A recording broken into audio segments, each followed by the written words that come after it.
welcome back to PSA TV. This is the Wake Up Call here. Joining me on set right now, I've got the president of the TNT Taxi Driver Network.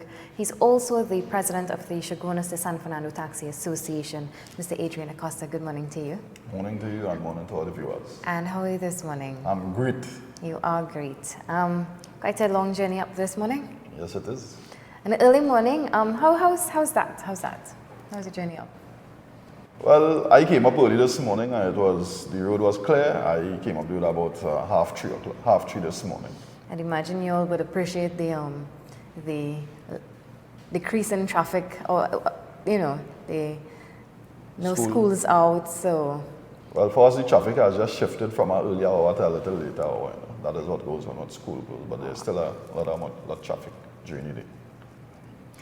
I'm seeing here that you all have been given 1 week to prepare for the planned relocation of the Chaguanas to Port of Spain taxi stand from High Street, San Fernando to the King's Wharf. Now, being from South, I think that's a little bit strange, to put it nicely. You, as the president of the TNT Taxi Driver Network, what are your thoughts on that? You are saying it's strange, but we are saying that it's total madness. Right? The mayor called us into a meeting about 3 weeks ago to tell us, not to discuss with us, but to tell us that he's going to move us from the top of High Street and put us down on the wharf. We disagreed with that. We told them outright that we do not agree with that proposal at all. At no point in time we will ever support that. Yeah. Any reasons why you will have to move?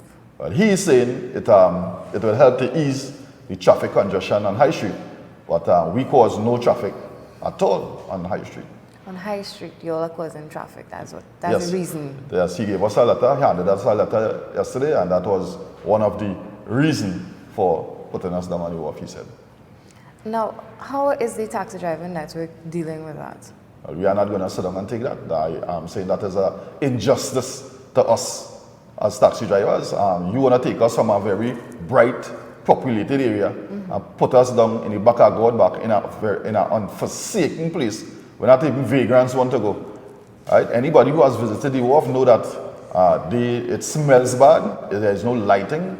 People get robbed and raped down there. Not even the fishermen who work down there want to be down on the wharf. So why would you take us, entity that provides a service to the traveling public, and put us down in that place, right? I am asking him if he wants to put his wife, if he would like his wife and his children to be visiting that place at any point in time. Yeah, I think most of us from South would know that, especially when it's like in the evening, it's like dark, it gets really, really scary down there, fast. So I don't think moving the taxi stand from where it is now to the King's Wharf is a good idea. No, that's a foolish idea. We told him that. We don't agree with that. The taxi stands, they were the .14 taxi stand, the Siparia, and also the Siparia Maxis were down there, plus the Greenman Maxi. They are no longer there. They moved out from there because of the same reason that we are saying that we don't want to go down there. The place is a very dismal place. There is no activity down there. And you are doing an injustice to the traveling public too. Right? When traveling public have to come from whether Princestown, Laramie, wherever they come from, that it's going to cost them more to reach to that area. Yeah. Right? And when you reach down there as a passenger and all too, when rain and things falling, there's no place for you to shelter or anything. So that place is very out of place. I don't know how he come up with that idea and where he come up with that from. I also see here, yesterday you had a press conference and you said that the relocation of the stands will take away business from High Street. Yes, it will, because most of the time that we bring commuters into the city, somebody might be going somewhere on the outskirts where they have to come to the city to get a vehicle, and they didn't necessarily come to buy anything, but sometimes when they drop out, they walk into a store and you see them come out with a bag. Right? So when you take us and you put us in this unforeseen place, nobody wants to go down there, and you are taking away business from the business owners. And we provide a sense of security for the business owners because we are always around there. Yeah, and you're right, because when you, like, for instance, if a passenger is going somewhere and if it's raining, for instance, chances are the passenger would go into a store, buy something, or if you're waiting for someone, you just go there, So the time taken to go into business now, you naturally have to walk, and that's a far distance from the top of High Street there to the King's Wharf. And like you just said, it's not safe. Do you think that the taxi stand is even responsible for the traffic congestion that he's claiming it? I'm not saying that we are angels when it comes to traffic, but at the end of the day, we produce a minimum. The real problem for traffic jam on High Street, and we have told them that also, we have told the law enforcement personnel and all too, is that there are PH vehicles hustling on the corner of Royal Castle corner. Yeah. And there are PH vehicles hustling on the corner of KFC corner. So when those guys park up there and they're hustling, they cause the majority of traffic. We have shared that with most of the persons in authority, and they seem to want to be targeting the legal entity and leaving the illegal entity to operate freely. How now do we deal with the illegal plying of PH cars? That's how law enforcement is. We have also made a recommendation to the mayor that they put a police post on the top by KFC corner, so that there will always be a police presence there, so these guys cannot ply their trade there, right? There was also the mayor about maybe some years ago, I can't remember exactly, that implemented a measure on High Street that he debarred all private vehicles from coming up High Street, and that measure worked properly. Right? So we are making that proposal to the mayor and all to try that, instead of moving the legitimate taxis from an High Street and putting them in this dismal place down at the bottom and putting people's lives in danger. Yeah. Are you saying that we need to go back to that system now? Yes, that worked. That was proven that it worked. So we are making that proposal towards the mayor. We are saying that he has to be a madman to be doing this thing that he's doing here. How would you take us and put us down there? What you are doing to the people? Right? People have to walk from quite any wharf if they are going to come on High Street to go to work. People have to leave from quite down the wharf to walk up High Street to go to work, wherever they're going. Yeah, especially if you're coming from like Princestown and stuff like that, you're dropping at the top there. You would now have to pay an extra $1 to go down on the wharf. Yeah. Right? Because the taxis don't go down there, they normally drop off everybody and you access your taxi right around the area there. Yeah. Right? How many taxi drivers would stand to be affected by this? We calculated to be about almost 200, right? Our stand, the Shogunas San Fernando taxi stand, has about 80 registered members with some that does the own thing. Same thing with all the other taxi stands, right? And we are saying that we provide a service to the city on a daily basis. Calculating the 3 stands put together, we bring about 14,000 people on a daily basis to the city to shop. And when you take us and put us in this place called the wharf, you are taking away business from the business people. As a taxi driver yourself, if you were to be relocated, where do you think is probably a better location than King's Wharf? Right now, the best place for taxis is where we are right now. People have proper access to the taxis, no matter what time it is, right? You are telling us that if you want to move us and put us down the wharf, we'll be there from 6 to 6 and then we can leave and come up on the top of High Street. But that is total madness. At that time of the evening, everybody is in that area, they're fighting for things. So you are causing more chaos and more bacchanal. You are removing law and order to bring chaos and bacchanal into the city. That is not helping anything. And we are saying, under this mayorship, the city is going backward. There is nothing positive that has been done so far. He made some changes about 2 years ago to say he's going to ease up traffic. Nothing is different right now. Now we are coming to say that it is taxi drivers who is causing the traffic. We are saying we are not going to take that blame and we are not going to be the scapegoat in all this. Yeah, I mean, San Fernando has been traditionally known, especially High Street, has been traditionally known to have traffic, taxi drivers or not. So do you think that the movement of the taxi stand away from that, from High Street would even alleviate traffic? No, it won't, because of the fact that most of the people that traverse on High Street for the day with private vehicles, they are just most of the time browsing. There's no store on High Street that you could come and drive in with a car, right? So if you are coming to shop, automatically you will have to go and park your car in a parking area and come to High Street and shop.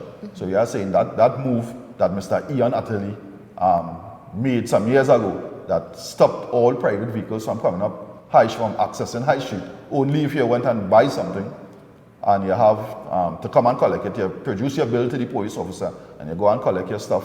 Business owners are allowed to come up High Street and access their stores and all these things. Right? That worked tremendously well. So you're saying if the mayor really wanted to clear High Street of traffic, that plan worked very well and he can revert back to that. I'm seeing here another issue here where the 7-seater issue is heading to court. Yes, ma'am. Let's talk a bit about that. We have been complaining about that for some months now. Well, right, what has happened is that personnel at license office, such as the license officers, they are now meeting our drivers and telling us that we have to come back into the license office, to re-register our vehicles, reclassify it, because of some weight issue.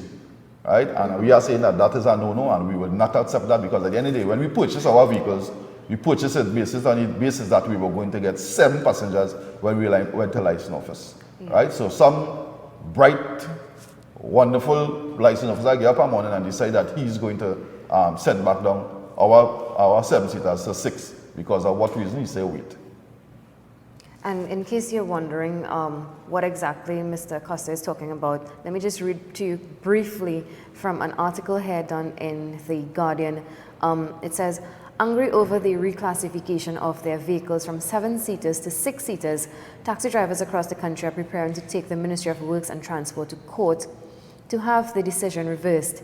In a midday protest, Mr. Acosta said the drivers had met with officials from the ministry after a protest several months ago, but nothing came out of that meeting. Over the past months, taxi drivers were stopped while on duty by licensing officers and were being instructed to visit various licensing offices to have their vehicles reclassified. I'm seeing here that you said that the instructions were only given to certain drivers. What is the difference between, the regular 7-seater and the 6-seater? Why do you have to now go and reclassify the vehicle? Any reason was given? Most of the 7-seaters come down to carry 7 people, right? They have the seating accommodation and they have all the seat belts. The person that manufactured the vehicle manufactured the vehicle to carry 7 persons. Yeah. One of the notice reasons that they are giving us too is that where the vehicle comes from, the people are smaller, right? Right. When you listen to some of these people, it amazes me to know that these people are doing this job, right? We are saying that that's ridiculous. Yeah. Right? If you are saying that it's a weight issue, any taxi, any vehicle, whether it's a 4-seater, 5-seater, you will realize that the vehicle would be overweight if you go to the specifications of the vehicle, whether it's a 4-seater, 5-seater, a 7-seater, you will be overweight. So we are saying if you are reclassifying vehicles because of weight, you have to do it across the board. You can't just target the Serena, the Nova, and the Vox, because that's the 3 vehicles right now that they are targeting. We don't know for what reason. Right? And we are also saying that if it is that we plan to readjust ourselves and buy other vehicles to suit the weighting or the seating capacity, when we take those vehicles to the licensing office, we are not getting it registered as taxis. Right? And I am saying that is unfair to us. Right? It seems that we are being victimized for some other reason that we don't even know about. Right? We are also saying and calling on the Prime Minister, the Minister of Works, and we are also calling on the Police Commissioner, Mr. Guy Griffith, to head into the license office to deal with the bubble and the corruption that goes on there on a daily basis. There are persons working in the license office and not even employed with the government and are doing government business. Right? And we have been lobbying for that. Right? There are processes that you go to do in license office, such as renew your taxi badge, go for a certified copy. That is a half-an-hour procedure that is taking 3 and 4 weeks to do, sometimes 3 months to get our taxi badge. And we're asking the question, why is that happening? Is it that the office is understaffed or something? I don't know, but we have been complaining about it and nobody seems to be doing anything about it. Everyone in Trinidad and Tobago who owns a vehicle can tell you that license office is one of the most corrupt places in the world. Right? And why is the government not doing anything about it? We have been complaining about it. The police tell information concerning crime, and corruption is a crime, to bring it to them, and we have been complaining outright and nobody seems to be doing anything about it. So we want to know what is going on. So what is your next step? Our next step is to continue to protest, continue to highlight the issue. Somebody will hear us. We heard the Prime Minister made a comment in some meeting or something the other night that saying that some taxi driver from South Carolina making noise about things. But who do you want us to complain to? You are the head of the nation. And if we see wrong things going on, we need to complain to you. You are in charge and you said that. Right? So if you are saying you are in charge, who do you want me to go to? You are the Prime Minister. Himself, you can go and personally do it. You have your people, call them and let them see about the situation. When you look at the manner in which taxi drivers are treated, how do you feel? I think we do an invaluable service to this country. Right? We provide a service that is very, very tedious. We drive long hours to make $1 when they come. Some of us come out 1 o'clock in the morning and we don't finish work till about 6:30 in the evening, just to put food on our table. Some people feel we make plenty money, but at the end of the day, when you check the gas that we put back into our vehicles, I was not going to ask that, because do you operate at a win or do you operate at a loss? Well, sometimes, most of the time, you're breaking even when they come, right? Because when you take out your money for your gas and you do your stuff, sometimes what you make, you want to know if that is whole day what you're working for. Sometimes your vehicles give you so much trouble that you know something you just want to pelt it away. Right? At the end of the day, we do our service to the country. Right? To have people who look forward to coming and seeing us when they come. Right now, with this whole situation where they want to put us down, our passengers are already complaining already. Yeah. Right? They are already complaining. But we will be calling on them soon, very soon, to come out and let their voices be heard. And I think you all will get the support there because, I mean, like I said, I myself being from South, I think it's really, really odd that you put a taxi stand in King's Wharf. Anybody who knows San Fernando would tell you that King's Wharf in particular, it's not the best place to put a taxi stand. Let's put it that way. Nicely put. Down there is a dead zone. Nothing grows down there. Nothing. King's Wharf has been the same way since I was small. Yeah. Right? It has been the same way. Nothing is different. They are talking about the waterfront project and also they have started nothing down there. Why it is you are taking the taxis from in this bright area where people can access it very easily to put it down in this place where nobody goes. Right? All it have down there is vagrants and dogs running all over the place. You are sending the traveling public to access this place. You don't even have any proper toilet facilities, nothing down there. But you are saying you want to take us from this area to put us down there and you are providing nothing down there. And you have changed nothing down there. We are saying that we are not going to go down there. And come Monday, we didn't say no more. What's going to happen Monday? We didn't say no more. We're going to be hitting the streets again? We didn't say no more. We didn't say no more. But you made an interesting point just now because, you know, taxi drivers, if you need to go to the bathroom, for instance, you have access to High Street there. You can run in any store, any mall and use the facility. So what will happen when you move to King's Wharf now because you have no buildings down there? I don't know. You have to ask the mayor that because people seem to be asking him questions he can't seem to answer. And the next thing is that he's saying he's moving the Shogwana stand from the top of the to send us down on the off, and he's taking the Curab stand and put them where we were. I don't see any sense in that. So how's that going to alleviate traffic? I don't know. Ask him, he seems to be a brilliant fella. So. And when do you all have to move? They are saying that they will be making a move by this Monday here, the 26th. This Monday? Yes, this Monday. Interesting. So all he did for that move is went down on the wharf and draw some lines and write a name Shogunas and put a speed. And that should fix everything. So they are saying that we would not sit down and accept that because that would affect us very negatively. Also the traveling public. So we are going to make a stand concerning that move. Do you think that he gave any thought to the safety and security, not just of the taxi drivers, but of the passengers? When your whole modus operandi is to victimize people, you don't give thought to anything. You know? All you concern is that you want to do what you want to do. But at the end of the day, I'm telling the mayor and I'm telling the people in authority, God don't sleep. God don't sleep at all. I'm seeing here that you said the San Fernando, Shogunas and Curab taxi drivers, they bring about 15,000 passengers daily to High Street. Putting that into context now, how many people do you think would be probably bothered by this move? Traveling public. Yeah. The traveling public, we take just as much as 15,000 out of the city, and we bring approximately 15,000 people on a daily basis into the city. Right? It is going to affect the business people tremendously. As I say, we provide a sense of security for the business people because we are always there traversing up and down by the stores, looking in the stores. As I say, if somebody come into the city, they don't necessarily come to buy anything, but most of the time you'll see they walk into the store and they come out with a bag, right? Because they are done there. So when you take away that privilege from the people, it will be no more. Yeah. What are some other challenges facing the taxi drivers down there? We have been asking for better toilet facility. The toilet facility that we use right now, if you're walking into it, that's on the promenade, it have a big hole in the roof. When rainfall, you get wet. It could do it a little proper makeover. I think they built a new one now. I don't know why it's not opening. Right? Proper marking on the roadway, highlighting it's a taxi stand. There are private vehicles parking on our taxi stands at certain hours.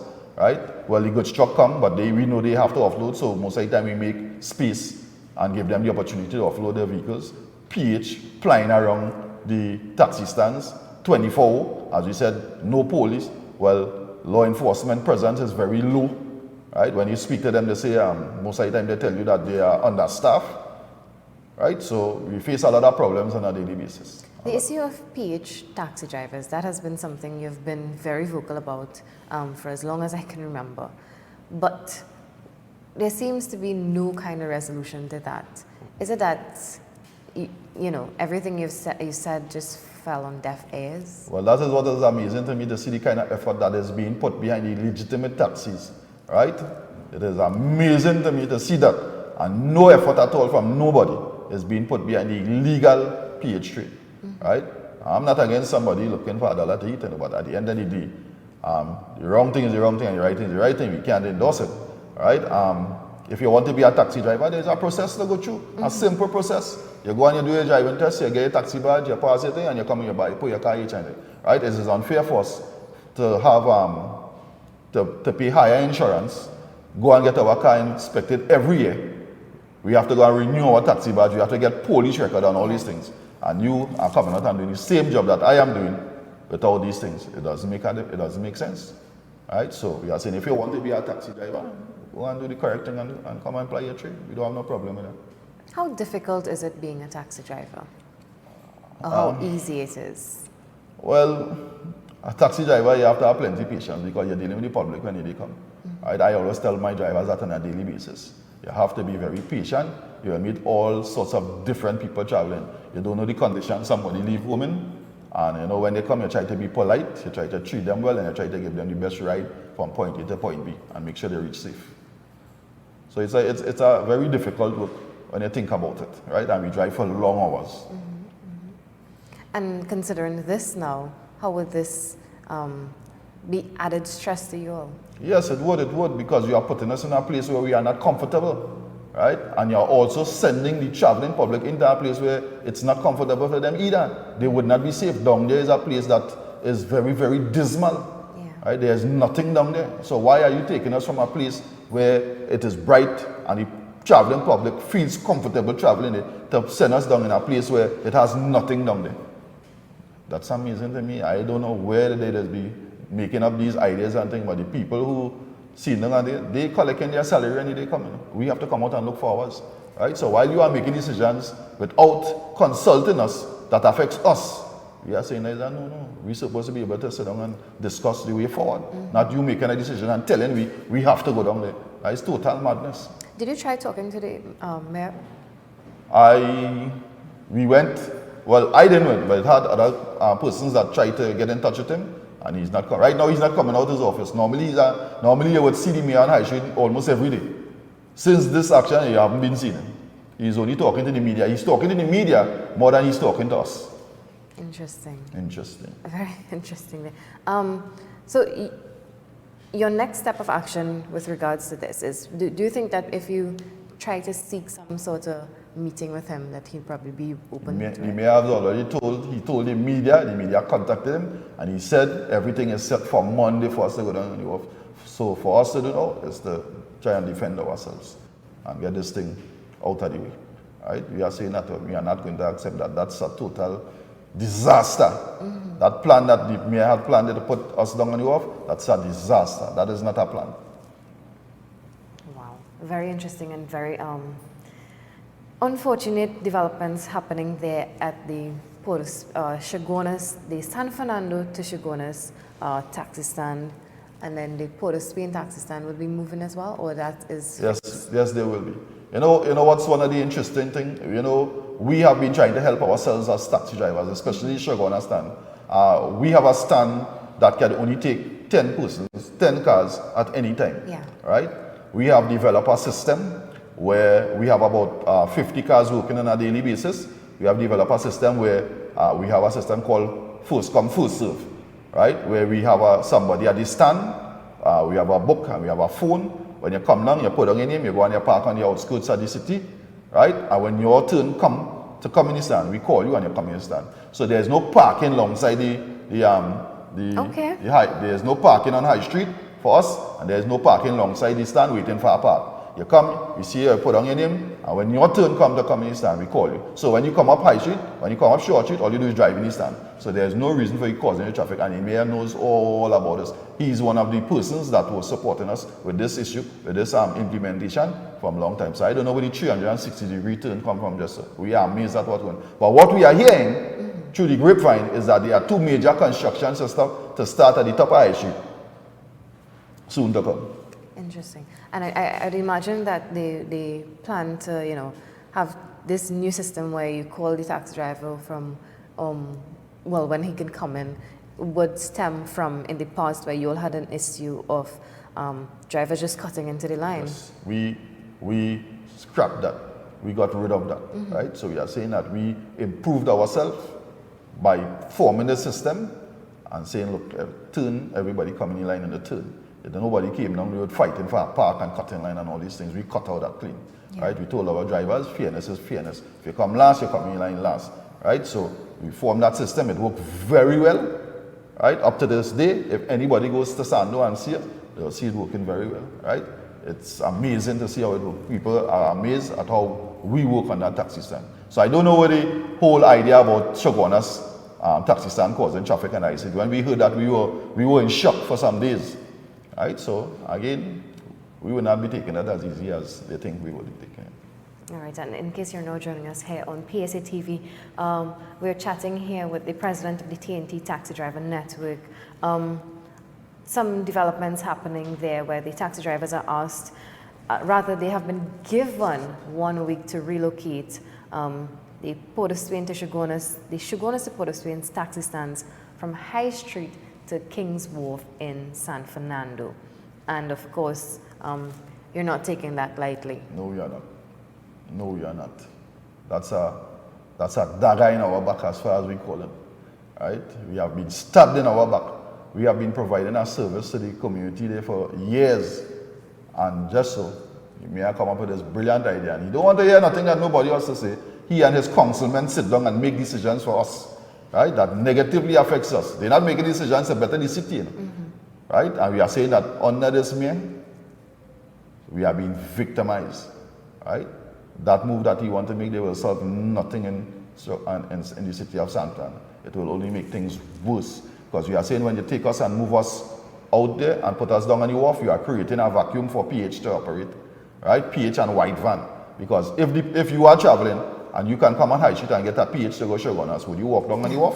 Absolutely not. Right? So we have discussed, we have told him all these things in the past, and he seems to not want to listen to us. What we have to say have no meaning, but what he and his council people sit down and discuss, it have meaning. So we are nobodies. Right? But I'm saying to him that we are not going to take this lightly. All right, so we just have about 2 minutes to wrap things up, so I'm going to ask you your closing comments, Mr. Acosta. My closing comment to the mayor of San Fernando is that you need to have proper discussions with people. If you are doing something that would affect somebody negative, you need to sit down and have proper discussions with people. You and your councilman cannot sit down and make decisions for us that negatively affects us and expects us to accept that. Right? So we are saying that we are not going to accept that, and we are going to make a firm stand concerning that when Monday comes. All right, thank you so much for coming on this morning and sharing that information with us. Of course, 15,000 passengers, businesses, and approximately 200 taxi drivers stand to be affected by this move, by the instructions of the Mayor of San Fernando to these taxi drivers to relocate from the top of High Street to Kings Wharf. He's calling for not even more consultations, but consultations in the first place, because this move was not just, there were no discussions held before this decision was taken. So of course, if the mayor or if anyone from the San Fernando City Corporation, if you're viewing this morning, you know, we hope that this discussion isn't falling on deaf ears. Yesterday, we would have seen a group of retrenched boat captains and engineers from Caribbean Crewing. They held a midday demonstration there in Port of Spain at, I believe it's Gulf Shipping Company. I could be mistaken about the name of the company. But basically, the members there, they were voicing their concerns about their retrenchments. We have here just a really short interview from Mr. Samuel Elvin. He is, of course, a deckhand at the company. He's not one of those members retrenched, but we managed to speak to him yesterday. So let's take a quick look at that interview, and we'll, of course, be joined by him via telephone in a short. So let's take a look at that interview. Samuel Elvin, and these are my colleagues. We work at NEC. We are contracted by NEC, and we work for Caribbean Crewing, right? The tenure, myself and my colleagues have been there.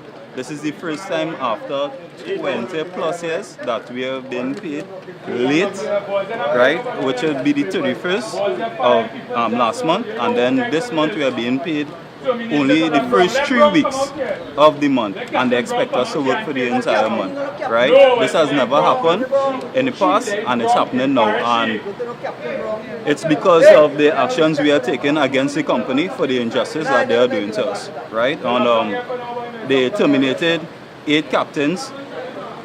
They replaced them with Curacao workers that has a language barrier with us, right? They had near misses at times. The conditions of the linesmen, it has no accommodation for us, no drinking water, no shelter. The only persons that are really accommodated are the captains, the engineers, and the deckhands. So how is supposed to function in They said we need to go from vessel to vessel whenever a vessel is in port, right? And I brought it up, and I told them that it had times that the vessel, they haven't had any vessel in port, right? Some have to resort to going to their vehicles and staying there until a vessel comes back in. Storing our food. It doesn't have anywhere that we could store our food, right? So we are forced to purchase food on the outside. So the conditions that we are working under, Caribbean Crewing and NEC, are very deplorable, right? So we just like to highlight those issues. Are you one of the workers who were also retrenched? No. I'm currently there, and they have Caribbean Crewing said they had a surplus of workers, but they have five captains that we shall not name, have them doubling and tripling and sometimes even quadrupling, right? And they were talking about health and safety laws where workers are not allowed to work more than 77 hours per week without rest, and they have them going way beyond that. 100 hours. Right? So, as I said, Caribbean Crewing and NEC, in collaboration, have us working under deplorable conditions, and we would like to get that resolved now. And I believe the whole...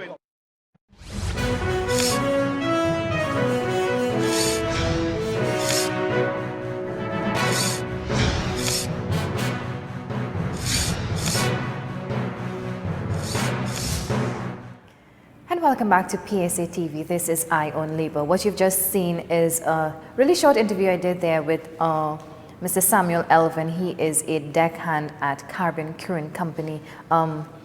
Just really telling us a bit about what has been happening there with regards to workers being retrenched and are being replaced by some foreign workers. So I have on the line this morning Mr. Elvin. Good morning to you, Mr. Samuel Elvin. Hi, good morning. How are you this morning? I'm fine, not doing good, doing good. So just walk me through yesterday's protest. You were part of the protest in front of the company there. Just walk me through it. Yes, I was. Um, well, we the workers of Caribbean Crane, we were handed over from NEC to Caribbean Crane, believe the last 8 years ago, right? And since we made the transition from NEC to Caribbean Crane, we saw drastic changes within our working conditions, our salaries, and our rest, right? Things have not been the same since then, and we've made flights to NEC and Caribbean Crane to change our working conditions and the problems we face, and it's felt on their face. And this is where we took action and we united and we came and we seek help from the PSA. And from since that day onwards, we have been faced with victimizations, threats of termination, replacement, and things along that line. And since then, a couple of matters have went to court and are being resolved. How long have you been employed at Caribbean Crewing? I've been employed with Caribbean Crane for the past 3 years. Wow. And I mean, you're probably one of the younger workers there, but for you to actually be telling us about, what has been happening there, I could only imagine what it's like for some of the workers there, because I know some of the gentlemen there, they told me that they were there for over 10 years, some over 12 years. As a younger one in Caribbean Crewing, now how does that make you feel about working there? Honestly, it's a bit tiring at times because some days you feel like you don't mind going to work, but when you see the conditions you're faced with, you tend to be deterred and want to turn away and go back home because you as an individual, knowing that you put yourself through school, did all that you could do to be the best that you can be, to then come to work and be treated as though you're a foreigner, Yeah. right? It tends to be a bit depressing. So the only thing that keeps us going is that we want the best for ourselves and our family, and we tend to put all the problems that we face behind and push through. I know some of the gentlemen there, they told me that, work was now because of the retrenchment, a lot depends on them. You have workers sometimes doubling up, tripling up. Are you one of those workers? No, I'm not. Since the captains and the engineers left, they were replaced. Some of them were replaced by workers from Curacao, and the other workers they are just only a handful, probably about 10 if so much. They take up the slack by doubling and tripling and probably sometimes even quadrupling, right? And that's going against the health and safety code that NEC themselves have in their ISM codes. When you started working at Caribbean Crewing, did you ever think that something like this would have been happening? Not to this extent, honestly, because from the beginning it had its challenges, but the things we are facing now, it's way more extreme than I thought it would have been. Yeah. Do you regret getting into the company, though? No, I don't. No, because the work, it's a very nice job. Yeah.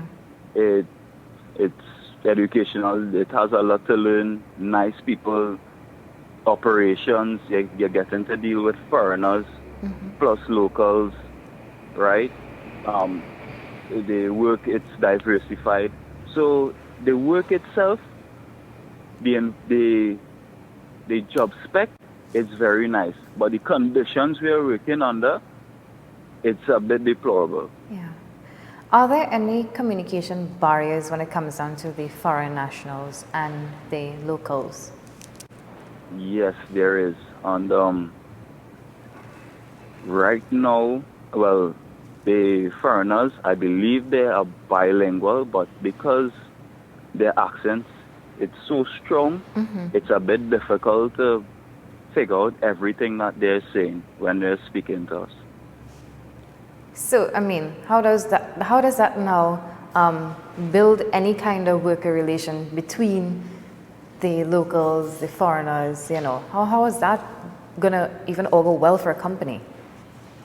Well, it's a bit difficult because knowing that you're a foreigner in our country, well, they are foreigners in our country, they tend to stick to themselves. Yes, they'll converse with you ever so often, probably on one or two things that happen throughout the day, but they tend to segregate to themselves most of the time. So conversing with them, it's a bit difficult. Okay. But with putting into the job, well, we try our best, and so do they. Let's talk a bit about your position. What exactly, for those of us who may not know, what exactly is a deckhand? Okay, a deckhand is someone that upkeeps the vessel, helps the engineer in servicing of the engines and maintenance, and also helps the captain hold the wheel and help him with his logs. Okay. And what would have led you to get into that field in the first place? Pardon? What would have led you to get into that field in the first place? Okay, well, honestly, I studied electrical and electronic engineering, and the job market was a bit tough. And a friend of mine, he was a captain there, and he advised me to send in my resume into Caribbean crewing. And from there, I took a liking to working on the sea, and I advanced myself. And as I said, the job spec is diversified. You meet new people every single day. I work with great colleagues. I have great colleagues that I work with. It gives you an opportunity to travel as well, right? So from there, I decided that I could build myself in this field, and as you saw yesterday with these small protests, we're facing a bit of challenges that kind of deter you from furthering not furthering yourself, but sticking with the company. Yeah. But we tend to look past those things, and eventually you could see yourself being out there. As a young person, you've mentioned something to me very interesting, that a part of the reason why you got into that field was because of the fact that the job market was, it was tight, as is like we've seen that almost every day. Yes. Are there any other fields open to what you're doing in this country? I don't think so, because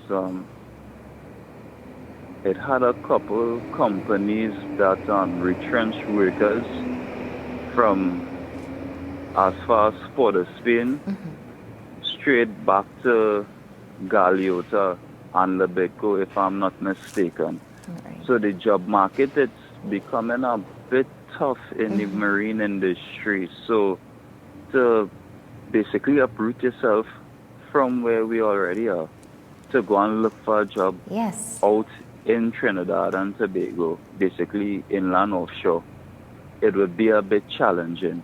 And the next step from there would be to probably head out onto a platform or go onto an international ship.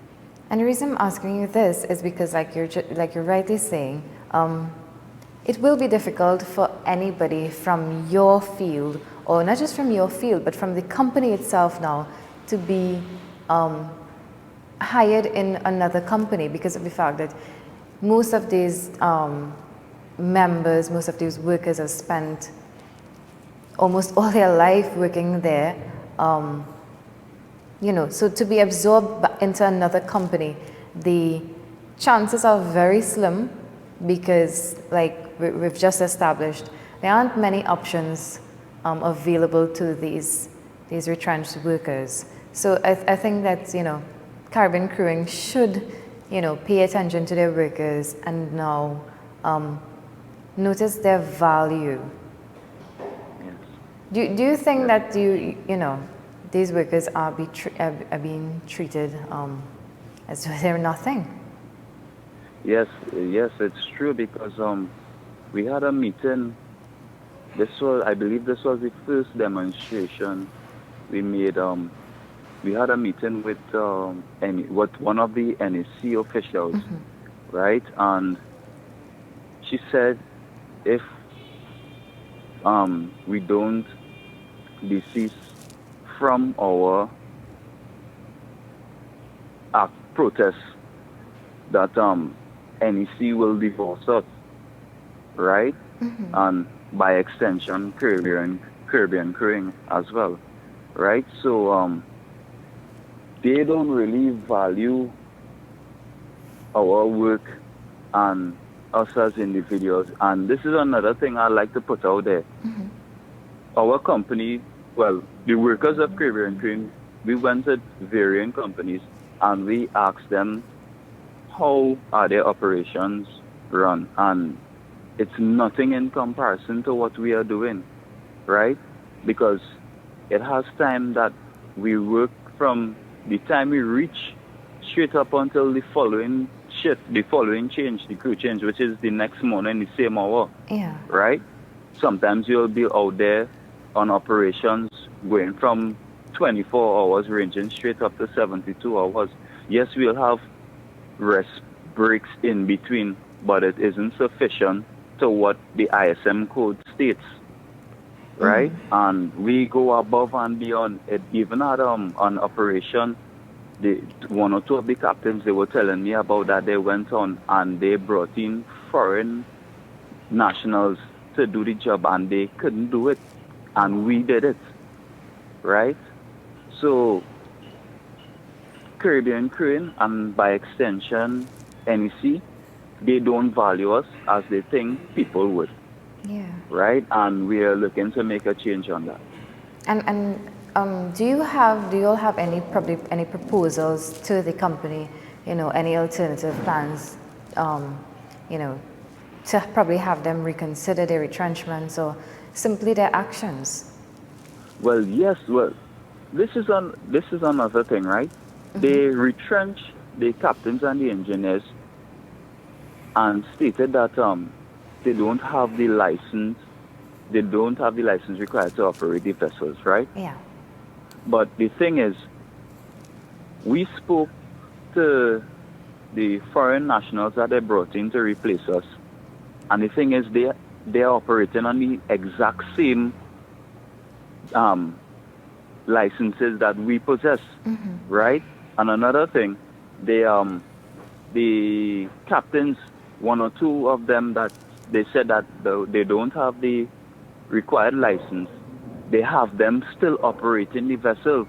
So we find that strange. You're brought in, you retrench the captains and the engineers, you replace them with foreign nationals, have them operating the same vessels on the same license, and then you're calling back some of the captains to come back and operate the exact same vessels with the same license.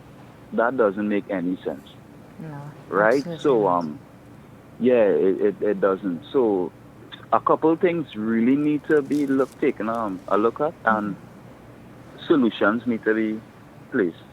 In your opinion, what is the most critical thing facing the company right now?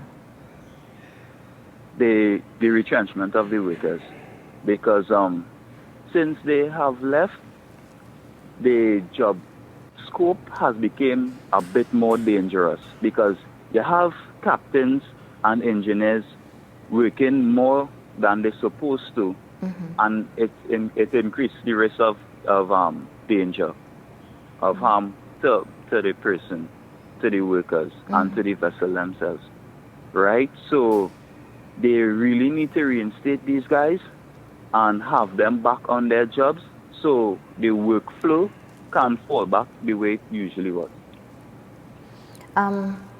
Before you go, how did yesterday's protest end? Well, it ended peacefully. I believe the managing director, secretary, they called the police, the authorities, the police authorities, and they came, they took our statements, they spoke to the secretary in front of us, and they said that they'll have a meeting with us shortly. So it ended peacefully, and everyone dispersed and went back home. All right. And what is your next step of action? What do you think the guys would be doing next?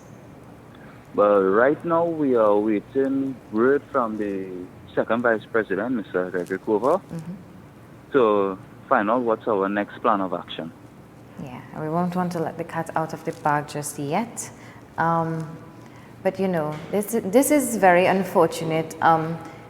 Day in, day out, we've seen retrenchments from ArcelorMittal to Petrotron to TSTT to now Carbon Crewing to Unilever to Stoke.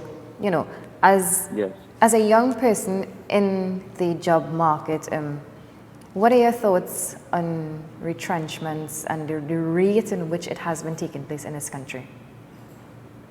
Well, I believe that it has solutions other than retrenching workers. And if retrenching, not so much, because if there is no work going on, how can the country bring in revenue? Yeah. Because basically what we're looking like is that you're selling the cow to purchase the milk. That's exactly what it's looking like, because they're retrenching locals and then they're bringing in foreigners to replace the locals.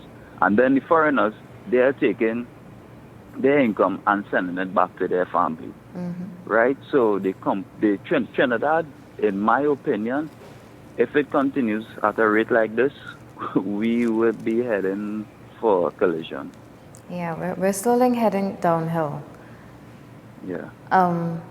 Before you go, I just want to thank you so much for joining us this morning. Your closing comments before we wrap things up in this interview. Sure.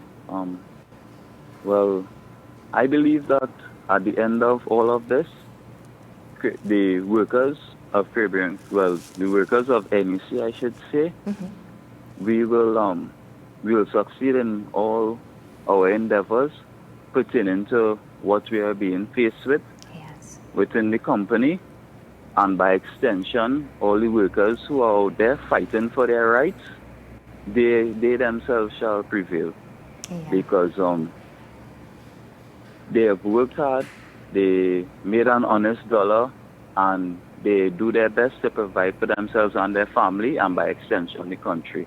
Right? So everyone who is out there who faces challenges on a daily basis, especially when it comes to their jobs, fret not, they will succeed. Yeah. That's the frame of mind that we should have, very positive there. Mr. Elvin, I want to thank you so much for joining us this morning. It was indeed a pleasure chatting with you, just getting to know the challenges facing Caribbean crewing there. Thank you so much. You're welcome. All right, so there we go. Just a really quick conversation there with Mr. Samuel Elvin from Caribbean Crewing Company, a deckhand there, of course. Let's toss to some other interviews that we would have done yesterday. Just again, really trying to figure out what has been happening to Caribbean Crewing and their members, most of whom were retrenched. Let's head to that. My name is Danny Nanan. Right, the company I represent is we representing the PSA. We from a company called Gulf Shipping, right? That is a body of Caribbean Crane is a body of Gulf Shipping. Yeah, this company has made a decision to send home workers, home that has been working here for the past 19 years, right? To hire people from Curacao to come and work for less than half of what we're working for. Was there any kind of consultations before this was done? No consultation whatsoever. They just came like a thief in the night and drop a letter in people's hands. Some men get text message on their phone to come to the office at morning time to collect termination letters, right? And going forward, how do you intend to probably stand up for your rights? We intend to protest until we get what we need, or at least what we want, right? This country is already hard, and we are trying our best to stay within the law and be... What is the word, guys? Stay within the law and be law-abiding citizens, right? Right? We don't want to get in trouble, but at the same time, if we have to break the law, we don't want to break the law, but we are prepared to do anything, go to the lengths of any means necessary to secure our families and our children, most important, our jobs. Will workers stand to lose their jobs here? We're looking at approximately 200. The fleet is about 200 workers, right? And the intention of this company is to let everybody go, all Trinidadians to go, so that they can accommodate people from Curacao, probably Venezuelans, I don't know, maybe Guyanese too. And how do you feel about that? This is a hurtful thing to know that you have been working for so long with a company. This company come and meet these guys here. Just come like a thief in the night to come and say, okay, fine, time for them to go home. And they would bring whoever they want. Unfair. So you'll have already received the notice to Yes. leave? Yes. How long ago? This is from 23rd of July. Yeah, that was just last month. Alright, and from the 23rd of July to now, you will have been unemployed. Unemployed, yeah. They made an agreement to pay people that was sent home, right? All of a sudden they come now and they say, no, they're not paying anybody again. We would be standby for a call out, right? They would accommodate us for a call out, so people would still be able to make a 1 day, 2 days, 3 days, to pay bills. But nobody has received any call out, and everything just goes like normal, right? Curacao people on board state-owned assets, right? Foreign nationals on state-owned assets, completely illegal. And I mean, you say that this is something that has been recently developed. Yeah. Do you know if the Curacao persons, they've already come into the country? They're already operating state-owned assets. Captains, engineers. I myself am an engineer, right? I was replaced by a Curacao engineer. Captain.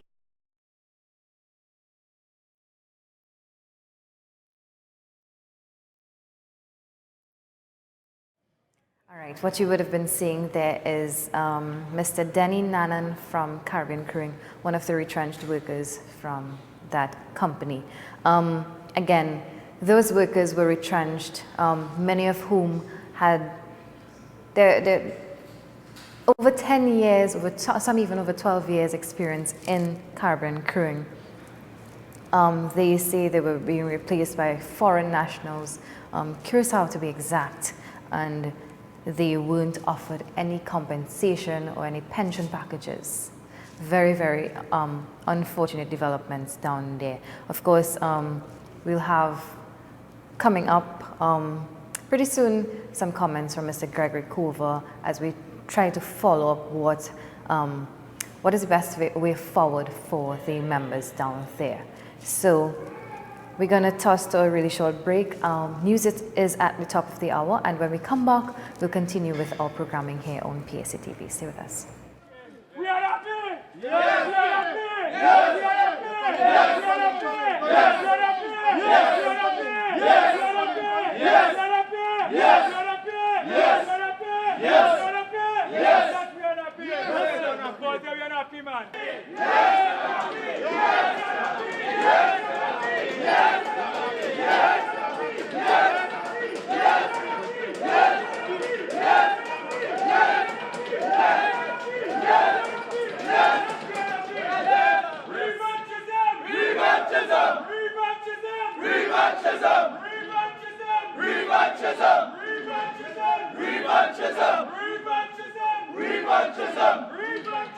Revanchism!